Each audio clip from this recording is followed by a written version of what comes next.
Hello dear students. In today's assignment we will cover the types of agriculture chapter number 4.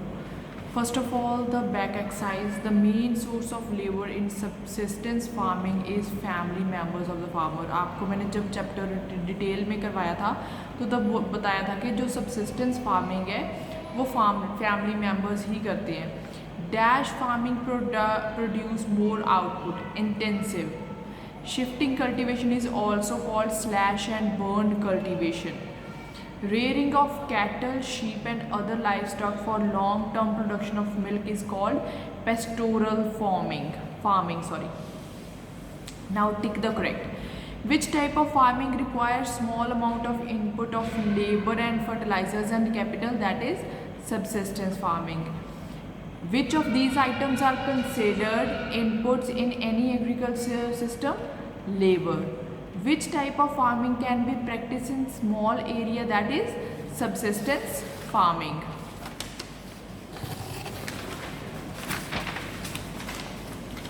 Next is match the following. Extensive commercial जो है वो Australia में है. वो आपने बताना है कि टाइप ऑफ फार्मिंग और वो कहाँ पे प्रैक्टिस हो रही है ये वाली farming. Extensive farming Australia. Shifted cultivation rain forest of Asia and South America. Extensive subsistence Sahara desert. Intensive subsistence India and Sri Lanka. Plantation agriculture Malaysia. Now state whether it is true और false. Subsistence farming is the most basic form of agriculture. Yes, this is true. Intensive farming causes deforestation. No, false. वो shifting farming है. Commercial farming leads to supply of quality products. Yes, this is true. Large amount of labor and capital are required in plantation. Yes, this is also true. Now let's come to back question answers of this chapter. What do you mean by arable farming? Arable farming क्या होती है? Arable farming involve growing crops such as wheat and barley rather than keeping animals और growing fruit and vegetables. ठीक है जी. तो arable farming क्या हुई? Growing crops, major crops जो हैं वो ग्रो करती हैं rather than fruits and vegetables. Now name the distinction of farming based upon productivity. अब प्रोडक्टिविटी पे कैसे हम उसको डिस्टिंक्ट करते हैं, कैसे डिफ्रेंशिएट करते हैं. प्रोडक्टिविटी की बेसिस पे इंटेंसिव फार्मिंग होती है और एक्सटेंसिव फार्मिंग होती है. नाउ उन्होंने बोला है कि कमर्शियल फार्मिंग की कैटेगरीज क्या हैं. Commercial grain farming, mixed farming, plantation agriculture. Now next question is which system is of farming is a direct opposite of intensive farming. Obviously extensive farming जो है वो इंटेंसिव फार्मिंग के बिल्कुल opposite है. Now next question is define the agriculture. Growing crops, fruits, vegetable, flowers and rearing of livestock are together called agriculture. इन सभी को हम मिला के क्या बोलते हैं? एग्रीकल्चर. अब उन्होंने क्वेश्चन पूछा है advantages and disadvantages of subsistence farming. Subsistence farming जो है जो हम छोटे लेवल पे करते हैं उसके एडवांटेजेस और डिसएडवांटेजेस बताने हैं आपने. ये बेसिक नीड प्रोवाइड करता है. ठीक है जी. ये स्मॉल एरिया में होता है. अनस्किल्ड लेबर इसमें चल जाती है. ठीक है जी. ये फैमिली लेबर ही यूज़ कर लेता है और इन्वेस्टमेंट भी इसमें बहुत कम होती है. अब इसके डिसएडवांटेजेस क्या है? अब जो फैमिली मेम्बर इस पे काम कर रहे हैं उनको कोई पे नहीं मिल रही. ऐसे वो दिन रात मेहनत कर रहे हैं लेकिन उनको कोई पे नहीं मिल रही. नॉर्मल क्रूड टूल्स जो बेसिक टूल्स होते हैं वही यूज़ करके वो काम चला लेते हैं. ठीक है जी. अब अगर टूल अच्छे नहीं हैं, ठीक है जी, तो जो आउटपुट है वो भी ज़्यादा अच्छी नहीं आएगी. यूज़ ऑफ स्मॉल फार्मलैंड्स जो हैं वो बहुत छोटे छोटे यूज़ हो रहे हैं. नो सरप्लस फॉर सेल के लिए कुछ बचता ही नहीं है क्योंकि जो क्रॉप है वो बहुत कम हो रही है तो उसकी वजह से सेल के लिए कुछ बच ही नहीं रहा. Pest and disease are not control ही नहीं हो रहे पेस्ट एंड डिजीज़ क्योंकि हम कोई दवाई नहीं डाल रहे इसमें. नाउ शिफ्टिंग कल्टीवेशन पे उन्होंने बोला है कि एक नोट लिखो. अब shifting cultivation is a farming system in which land under natural vegetation usually forest is cleared by slash and burn. Shifting cultivation slash and burn method से उनको एक जगह को क्लियर किया जाता है, वहाँ पे पहले क्या होता था 10 से 12 साल वहाँ पे खेती करते थे, उसके बाद उसको छोड़ देते थे, ठीक है जी। हाँ, पर अब क्या हो गया है, 2 से 5 साल तक उसको शॉर्ट कर दिया गया है। सिर्फ 2 से 5 साल तक उसको उस पर खेती करते हैं, फिर उसको अबंडन छोड़ देते हैं। तो उसमें क्या होता है कि उसमें उसकी जो फर्टिलिटी है रिटेन ही नहीं हो पाती, ठीक है जी, रिटेन ही नहीं हो पाती, ना उसमें कोई दोबारा कोई फॉरेस्ट उगा के जाते हैं। Now next question is what is commercial farming. Commercial farming क्या है और उसके एडवांटेजेस क्या हैं। Commercial farming is defined as type of agriculture which is concern with the production of food, animals and cash crops in large quantity, ठीक है। Commercial agriculture जो है it is with large quantity, ठीक है जी। अब commercial agriculture है so many advantages. सबसे पहले है कमर्शियल एग्रीकल्चर इंक्रीज यील्ड, ये आपकी प्रोडक्टिविटी इंक्रीज़ करता है। स्पेशलाइजेशन ऑफ लेबर, जो लेबर है उसको स्पेशलाइज करता है। रिसर्च वर्क को बहुत ज़्यादा बढ़ावा देता है कि उस पर और ज़्यादा रिसर्च हो और ज़्यादा अच्छी यील्ड आए। चीप प्रोडक्ट्स हमें मार्केट में मिल जाते हैं, हमें क्वालिटी प्रोडक्ट भी मिल जाते हैं, क्योंकि हमारे कंपटीशन बहुत ज़्यादा हो जाता है। इसकी वजह से जो है हम ज़्यादा से ज़्यादा अच्छे से अच्छे क्रॉप्स उगाने की कोशिश करते हैं।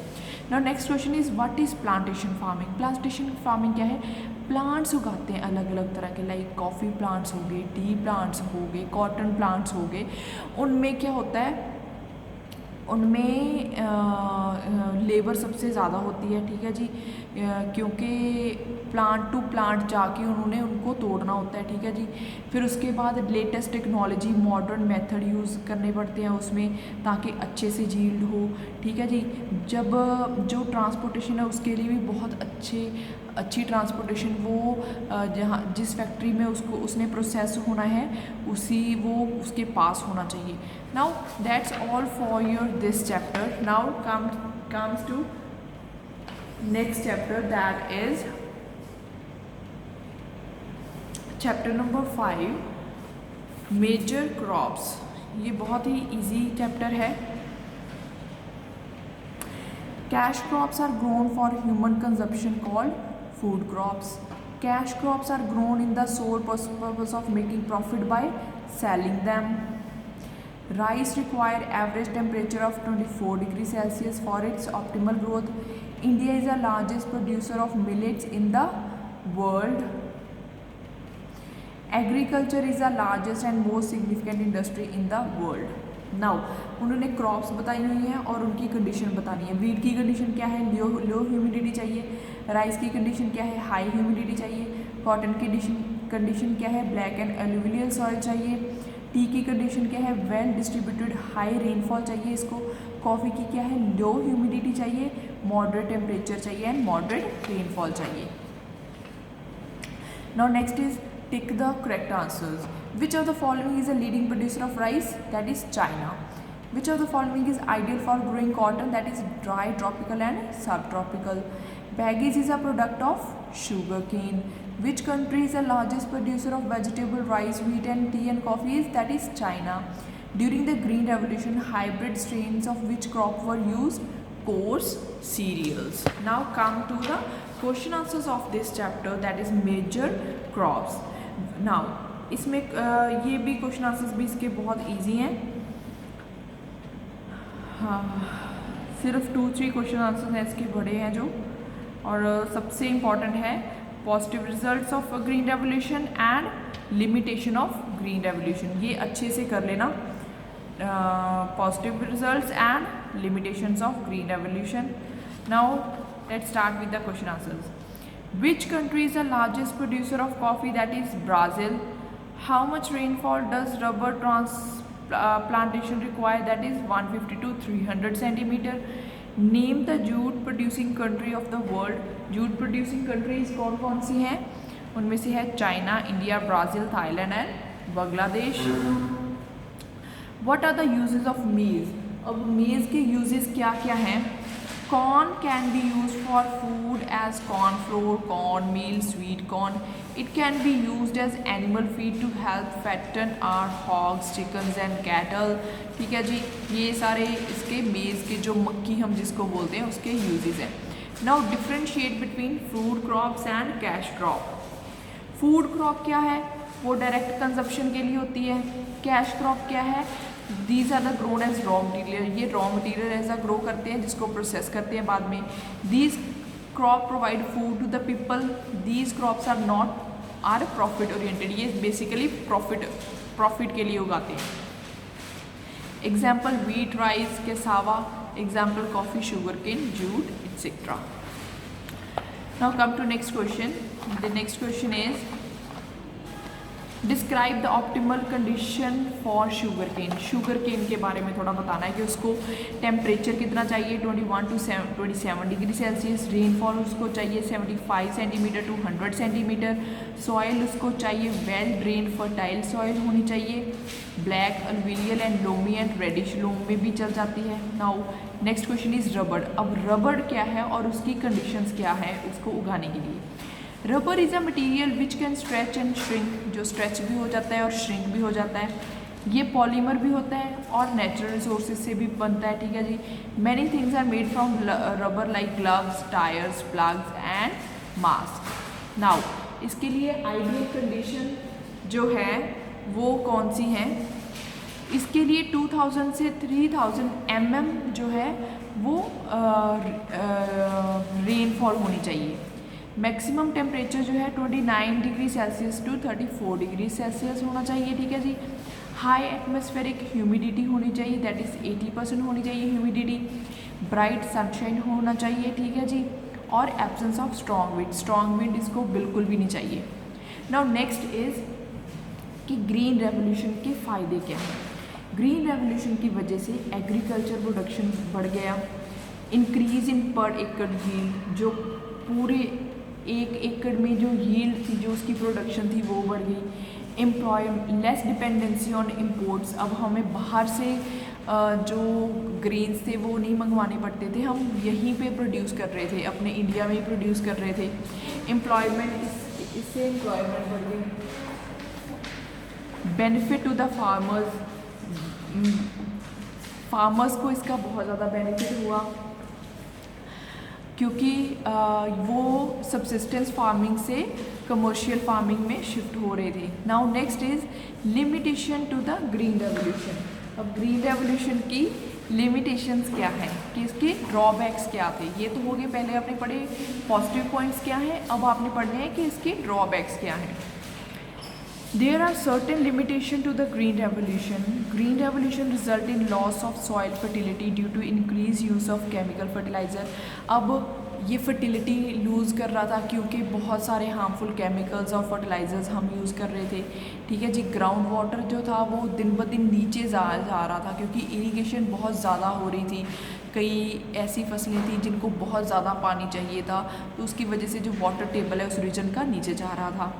और ये सिर्फ रिच फार्मर्स को बेनिफिट कर रही थी. जो पुअर फार्मर्स थे, जहाँ थोड़े लो लेवल के फार्मर्स थे, उनको इनकी प्रॉब्लम काफ़ी आ रही थी. जो हाइब्रिड जो सीड्स थे या हाइब्रिड जो क्रॉप्स थी, उनका टेस्ट जो था वो ख़राब हो गया था. पहले बहुत अच्छा था लेकिन अब क्या था, उसकी वजह से हाइब्रिडाइजेशन की वजह से उसका टेस्ट जो है वो भी ख़राब हो गया. अब हाइब्रिड जो वीड कंट्रोल एंड और often more susceptible to pest and disease. जब हाइब्रिड एक चीज़ बनाई, आपने नई चीज़ बनाई थी, वो उसमें वीड भी बहुत ज़्यादा होने लग गई, बहुत ज़्यादा गंदपिल उगने लग गया. उसकी वजह से जो पेस्ट और डिजीज़ कंट्रोल थे वो भी बहुत ज़्यादा यूज़ होने लगे. Now that's all for your chapter number 5, that is major crops. इससे ही आपका सिलेबस सेकेंड टर्म का रिवीजन कंप्लीट होती है. आपको कोई भी डाउट हो तो आप ऑडियो वीडियो असाइनमेंट देख लो तो आपका डाउट क्लियर हो जाएगा. Please learn both the chapters, chapter number 4 and 5 thoroughly. इसी में से सारा आपको सेकेंड टर्म का आना है. Thank you.